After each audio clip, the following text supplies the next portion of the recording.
បាទសួស្តីបងប្អូនសិស្សានុសិស្សទាំងអស់ជាទីមេត្រីនៅក្នុងវីដេអូនេះខ្ញុំបាទសូម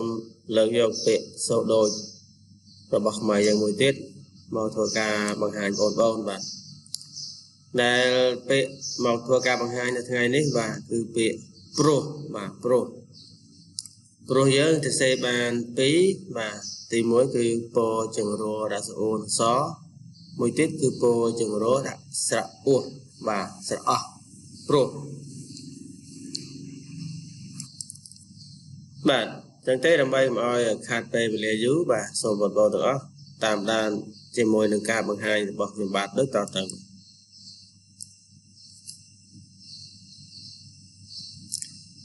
បាទពាក្យទី1បាទព្រោះដែលសរសេរពោចង្រោសអ៊ូនសនេះថ្នាក់ពាក្យជាកិរិយាសព្ទដែលមានន័យថាបញ្ចេញទឹកឬទឹកមាត់ពីក្នុងមាត់ឲ្យខ្ចាយប្រងដោយកម្លាំងខ្យល់បាទមានន័យថាបញ្ចេញទឹកឬទឹកមាត់ពីក្នុងមាត់ឲ្យខ្ចាយប្រងដោយកម្លាំងខ្យល់ឧទាហរណ៍ព្រោះទឹកព្រោះទឹកមាត់ពុះព្រោះពឹសស្ដោះព្រោះមានន័យថាស្ដោះដោយបញ្ចេញទឹកមាត់ឲ្យចេញប្រងទៅលើអ្នកជំងឺគ្រូស្ដោះព្រោះគ្រូស្ដោះជំងឺបាទនេះគឺអត្ថន័យនៃពាក្យទី1បាទព្រោះ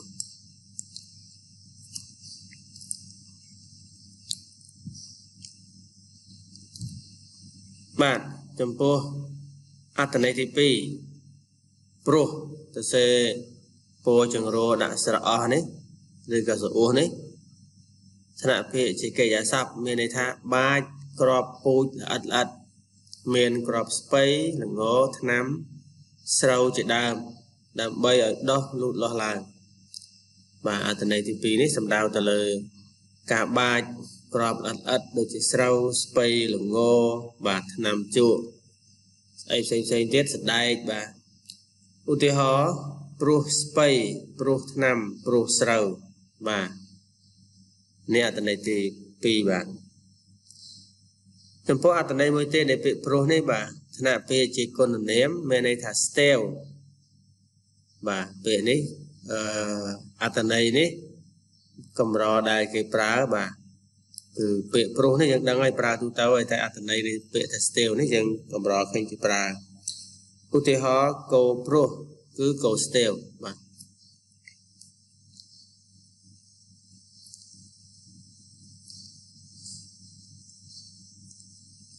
បាទចំពោះអត្ថន័យមួយទៀតនោះបាទគឺពាក្យព្រោះដដែលហ្នឹងអត្ថន័យជាអាយតនិបត្តិមានន័យថាហេតុត្បិតធ្វើការពំកើតព្រោះឈឺបាទរៀនពំចេះព្រោះខ្ជិលបាទព្រោះនេះមានន័យថាហេតុត្បិតលៈព្រោះតែមានន័យថាហេតុតែព្រោះថាមានន័យថាត្បិតថាព្រោះហេតុនេះដោយសារហេតុនេះព្រោះហេតុនោះ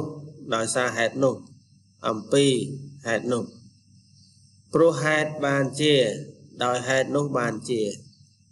បាទបងប្អូនទាំងអស់ជាទីមេត្រីបាទអត្ថន័យនៃពាក្យព្រោះដែលខ្ញុំបាទលើកមកបង្ហាញនៅពេលនេះគឺចប់តែប៉ុណ្ណេះចំពោះបងប្អូនដែលមានចម្ងល់តេតើងទៅនឹងពាក្យសូដូចនៃដូចពយល់ពាក្យនៃផ្ទុយនៅក្នុងភាសាខ្មែរឬក៏វេយ្យាករណ៍ភាសាខ្មែរបងប្អូនអាចខមមិនសួរខាងក្រោមវីដេអូបានបាទខ្ញុំបាទនឹងជួយឆ្លើយបងប្អូនបាទអរគុណ